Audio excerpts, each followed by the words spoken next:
It's been said that if springtime has a home, it's right here in Bay St. Louis, Mississippi. A coastal town that hasn't changed a great deal in the past few decades. Its streets are lined with art galleries and antique shops, and the town's restaurants pride themselves on serving the best seafood the Gulf has to offer, and plenty of it. Thomas Favre was born here, and now has retired here with his wife, Marcia. They love relaxing on their front patio with their dachshund Fidette. But by midday, the sun can drive all three of them back inside. So Thomas and Marcia have invited me to Bay St. Louis in hopes of finding a solution. Well, good morning. Oh, hello, Good morning, Ron. Mr. How are you? Good to see you, Marcia. Great to see you. Welcome to our community. Thank you. In the summertime, we come out and cook, and it's unbearable, the heat. So we wanted something that we could roll out and cover up and keep the sun off until, in the afternoon, and then we could roll it back out. My suggestion is to install a shade awning that can be opened and closed, much like a window curtain. The awning will glide along 3-wire cables, which will run between the fence and the house. We'll drill some pilot holes, and then we're going to attach the cable with these. These are called screw eyes. This will get screwed right into the wood. Hopefully we're going to also grab some framing behind here so we get a good strong attachment.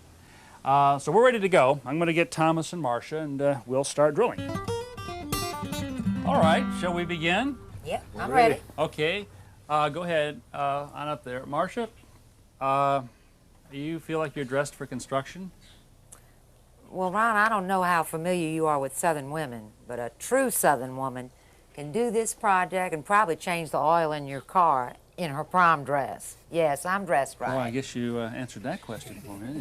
Yeah. Watching Marcia drill pilot holes makes me want to consider that oil change. But for now, she and Thomas insert the screw eyes into the holes and tighten them first by hand and then by using screwdrivers for leverage. A certain dance-like quality to your movements. That's right. Another trait of a true Southern belle. Is Thomas a true Southern gentleman? Well, of course. Otherwise, He's my Rhett Butler. with the screw eyes attached to the house, we now have to locate the exact corresponding points on the fence. In other words, establish a direct line of sight from the screw eyes to the fence. To accomplish this, I tie a length of twine to one of the screw eyes. Hey, Thomas, if you just take that and go to the other wall over there.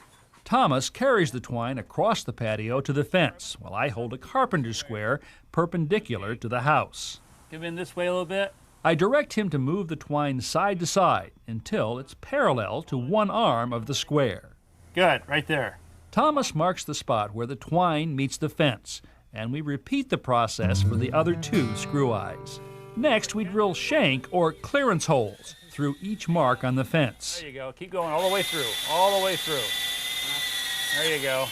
This time, instead of screw eyes, we install eye bolts, which we secure on the back side of the fence with washers and nuts. Our next step is to rig the cables. This is aircraft cable. This is the cable we're going to stretch across here now, and we're going to drape the shade cloth over that. It's weather resistant, rust resistant. Really easy stuff to use. The secret is in this little thing right here called a ferrule. It's got just a couple of holes in it. We're going to pass the ferrule over the end of the cable like that. And then we're going to slip this snap over the cable. Make a loop now back and put the end of the cable through the second hole in the ferrule. We secure the cable in place by crimping the ferrule with a swaging tool made just for the job. Pull these handles together, and that's going to crimp the ferrule. Now look what it did. I'll be going. You see? We first snap the cables to the screw eyes, then run them across the patio to the eye bolts on the fence. But on this side, we use turnbuckles, which can be tightened to stretch the cables taut and take up any slack later on. That's good. See, you get a bad hurricane down here, it's going to hold the house up. Hold the fence up. Thank you so much for bringing this over. This is wonderful. I'll come back anytime. Now, this is a power lunch if I ever saw one. A mouth-watering crawfish feast brought over by Roy Dido from his restaurant Benigno's. Now, there are just a couple of rules when it comes to devouring the delectable crawfish.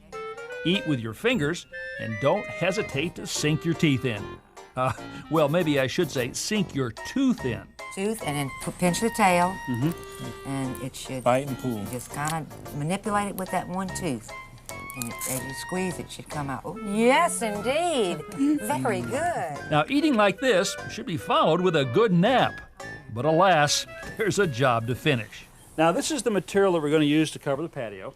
I call it shade cloth. You'll find this in the usually in the gardening section of a home improvement center.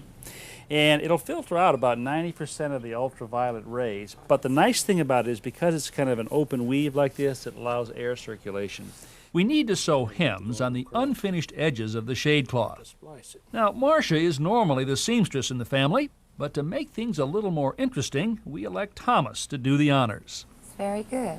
Just a big running stitch. That's all it is. Knit one. No, running stitch. Running There's stitch. a difference between knit one and purl one. And running stitch. So this is going to work okay the way we're doing it? Oh, yes. It'll be perfect. In order to hang the shade cloth on the cables, we'll need to make a series of reinforced holes along the edges. To do it, we'll use a grommet kit. First, we punch a hole in the material with the punch that comes with the kit. Then we insert half the grommet into the hole, place the matching half on top, and drive the two halves together using a hammer and a die that is also part of the kit. Very good. There's our finished grommet. Now, Marcia works on the grommets, while Thomas offers a little unsolicited coaching. Oh, this is easy.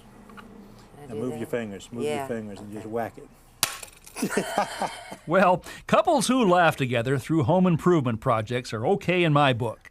Now, our next step is to insert regular key rings through the grommets we installed earlier. I do believe we bought out every key ring in town here.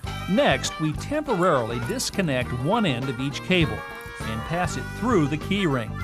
And with my alter ego peering over my shoulder, I'm reminded that this awning will not only block out the sun, but offer the Favres a lot of privacy as well. Okay, walk around now. That's good. Now, let's tighten the turnbuckle up. Now we've added one final detail right here. We put a grommet in the center of the shade cloth, run a key ring through the grommet and over this center wire right here. Attach two lines. This one will pull the shade cloth closed, and this one will pull it open. So Thomas, you ready? I'm ready. Give it a pull. Oh, All right. love it. It works. Oh, it's all right. great. All right, now if you want a It's little bit of perfect. sun, you just pull it back this way. Or you want full shade, you Oh, pull it closed again. It's just great. It's just what we needed. Yeah? You like it? I love it. Thank you, Oh, you're welcome, Ron. hon. Perfect. You're welcome. And I Thank just you. want to Thank remind you. you of one thing, that Southern Belles can do home improvement projects. I'm convinced. and you don't Oh. know. Mm. I'm also convinced that we've probably doubled the usefulness of Marcia and Thomas's patio.